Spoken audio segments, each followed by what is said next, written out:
You're tired. Not just tired from a hard day, tired deep down, so tired that even rest doesn't feel like rest anymore. You scroll, you sleep, you eat, and still, something in you stays empty.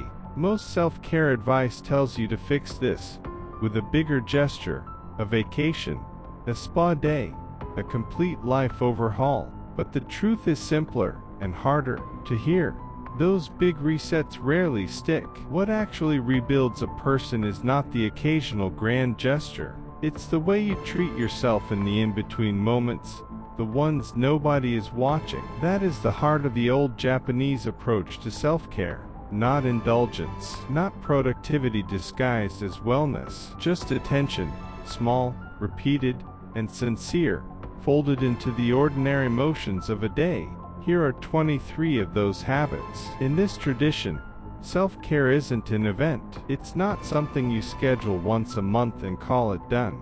It lives in the unremarkable moments, opening a window, pouring water, folding a cloth. The idea is that if you can bring presence to the smallest motion, you start to carry that presence everywhere. You don't need permission, money, or time off to begin. You only need to slow down enough to notice what you're already doing. Start the day by exchanging the air. Before you check your phone, open a window. Let the stale air of the night leave the room, and let the new air of the day come in. It's a small act, but it tells your body, a new day has started, and I am here for it. Treat water as a cleansing ritual. When you wash your face or your hands, don't rush through it as a chore. Feel the temperature. Notice the sound. Water has been used as a symbol of renewal for centuries. Let it actually renew something in you, even if just for 10 seconds. Remember the sun, step outside, even briefly, and let daylight reach your skin and your eyes. Your body keeps time by light, not by clocks. A few minutes of real sunlight in the morning can do more for your mood than an extra hour of sleep. Cleaning as an inner practice. Tidying a room is also tidying a mind. Don't treat cleaning as a punishment for mess. Treat it as a way of clearing space, physically and mentally, for whatever comes next. Warm your body from the inside. A cup of warm tea, a warm soup, a warm bath. Heat from the inside settles the nervous system in a way that's easy to underestimate. Make warmth a small daily ritual, not an accident. Remove the invisible armor of tension. Most people carry tension in their shoulders, jaw, and hands without noticing. A few times a day, pause and ask, where am I clenched right now? Then consciously let it go. You'll be surprised how much weight you've been carrying without knowing it. Move with awareness. You don't need a workout plan to move well. You need to actually be present while you move. Notice your feet on the ground when you walk. Notice your breath when you climb stairs. Movement done with attention restores you.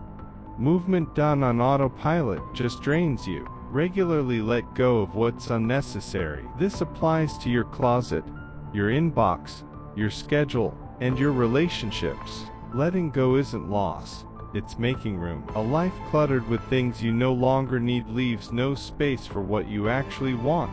Treat each moment as singular and unrepeatable. There's an old idea that every encounter happens only once, even if you meet the same person tomorrow. Today's meeting will never happen again in quite the same way. Carrying that awareness, even loosely, changes how you show up for ordinary moments. Walk among trees just to be present, not for exercise, not to hit a step count, just to be near something living and slow. A short walk among trees, without your phone, can lower your heart rate and quiet your thoughts more effectively than almost anything else on this list. Leave empty space in your day. Don't fill every hour with a task. Leave a gap, 10 minutes, 20 minutes, with nothing planned. That empty space is where your mind actually gets to rest, rather than just switching from one demand to the next. Listen to scent. Incense, fresh tea leaves, rain on stone, the smell of clean linen. Scent reaches the brain faster than almost any other sense, and can shift your mood within seconds. Pay attention to it, instead of letting it pass by unnoticed. Speak gently to yourself. Notice the tone you use when you make a mistake. Would you speak to a friend that way? Self-care isn't only about baths and tea. It's about the voice in your head. Soften it. Protect the atmosphere of your home. Your home absorbs the mood you bring into it. Clutter, harsh lighting, constant noise from screens, all of it shapes how you feel without you realizing it. Protect your space the way you protect your own energy, because in a sense, they're the same thing. Bring your attention back to the body center. When your thoughts are racing, bring your attention down to your feet on the floor, your hands resting on your lap, your breath moving through your belly. This simple redirection interrupts spiraling thoughts and brings you back into the present. A hot bath as a ritual of restoration, not a quick shower to get clean, a slow bath to recover. Heat, stillness, and solitude together do something a fast routine never can. Treat bathing as a small ceremony, not a box to check.